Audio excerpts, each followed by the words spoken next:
राधे राधा रानी की कृपा आप सब पर बनी रहे।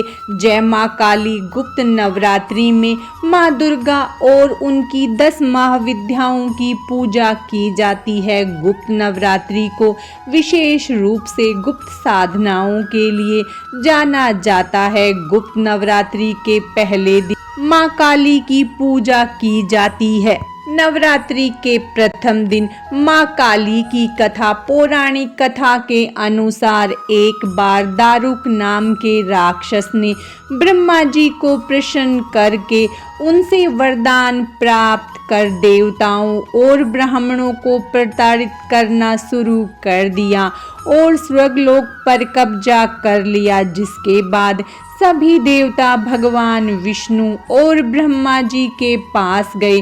ब्रह्मा जी ने सभी देवताओं को बताया कि इस दुष्ट का संहार एक स्त्री ही कर सकती है। जिसके बाद सभी देवता भगवान शिव के पास गए। उन्होंने भगवान शिव को सभी बातें बताई। जिसके बाद भगवान शिव ने माता पार्वती की ओर देखा। माता पार्वती इस पर मुस्कुराई और अपना एक अंश भगवान शिव में प्रवाहित कर दिया। जिसके बाद भगवान शिव के कंठ से विष से उस अंश ने अपना आकार धारण कर लिया।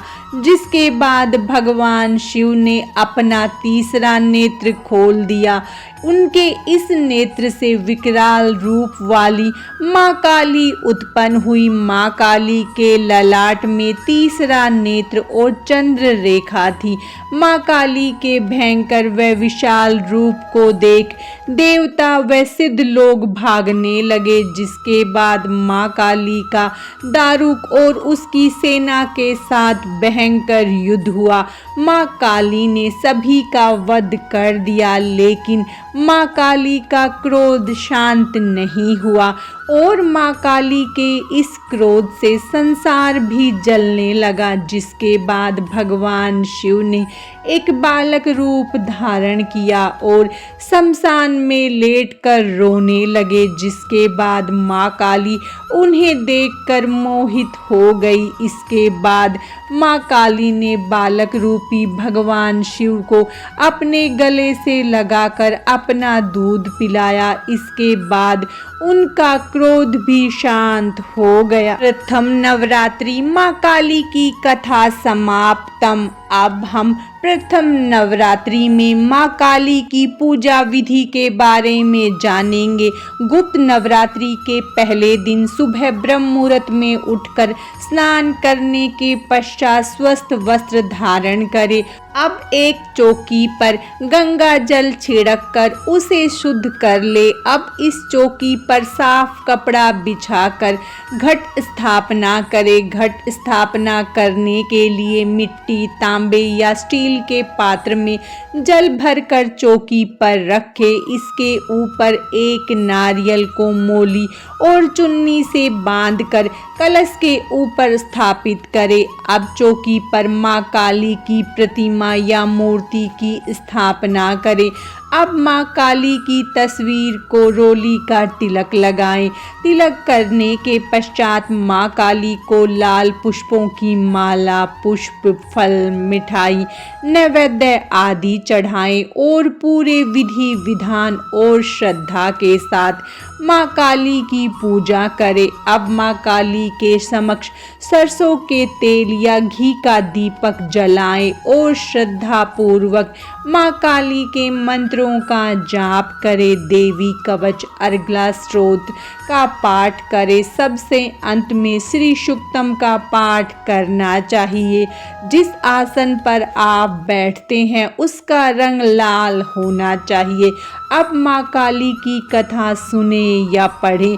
इस दिन दुर्गा सप्तशती का पाठ करना भी बहुत उत्तम होता है। माँ काली की कथा सुनने के पश्चात कपूर से माता की आरती करे, प्रसाद के रूप में मिठाई का भोग लगाए। यदि आपके पास मिठाई नहीं है तो माँ काली को बतासे का प्रसाद भी चढ़ा सकते हैं। अब सभी लोगों में प्रसाद बांट दे और फिर स्वयं भी प्रसाद ग्रहण करे। अब माँ काली से पूजा में हुई किसी भी प्रकार की गलती के लिए हाथ जोड़कर क्षमा याचना करे। माँ काली का मंत्र ओम ऐं ह्रीं क्लीं चामुंडाय विच्चे। गुप्त नवरात्रि में माँ काली की पूजा का महत्व। 10 महाविद्याओं में माँ काली प्रथम रूप है। माँ काली का स्वरूप अत्यंत विकराल, अभंगकारी, मंगलकारी है। माँ काली का ये स्वरूप असुरों का नाश करने वाला है।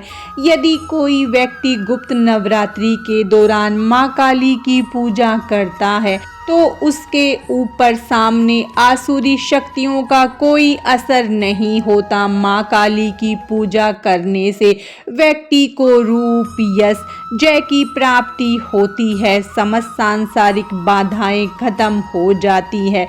माँ काली ने चंडमुंड का संहार किया था, इसीलिए इन्हें चामुंडा के नाम से भी जाना जाता है। माँ काली अपने गले मुंडमाला धारण करती है। इनके एक हाथ में खड्ग, दूसरे हाथ में त्रिशूल और तीसरे हाथ में कटा हुआ सिर होता है। माँ दुर्गा ने रक्त बीज नाम के असुर का वध करने के लिए काली का अवतार धारण किया था। 10 महाविद्याओं में माँ काली प्रथम देवी है। गुप्त नवरात्रि में प्रथम दिन माँ काली की आराधना की जाती है। जो लोग तंत्र शक्तियाँ प्राप्त करना चाहते हैं उन्हें गुप्त नवरात्रि के पहले दिन विशेष रूप से माँ काली की पूजा करनी चाहिए। इसके अलावा माँ काली की आराधना करने से सभी प्रकार की तंत्र बाधाओं से छुटकारा मिलता है। जो लोग अपने शत्रुओं से परेशान रहते हैं उन्हें गुप्त नवरात्रि में माँ काली की आराधना करनी चाहिए। ऐसा करने से शत्रु से मुक्ति मिलती है। माँ काली की पूजा करने से अकाल मृत्यु का भय भी दूर हो जाता है। गुप्त नवरात्रि में 2 तरीकों से माँ काली की पूजा की जाती है। जो लोग तांत्रिक विद्या हासिल करना चाहते हैं वह लोग इस दिन माँ काली की तंत्र विद्या द्वारा उपासना करते हैं। कुछ लोग गुप्त नवरात्रि के प्रथम दिन सामान्य तरीके से माँ काली की आराधना करते हैं, जिससे उनके जीवन के सभी संकट दूर हो जाते हैं। आज की इस वीडियो में बस इतना ही। माँ काली की कृपा आप सब पर सदा बनी रहे। राधे राधे।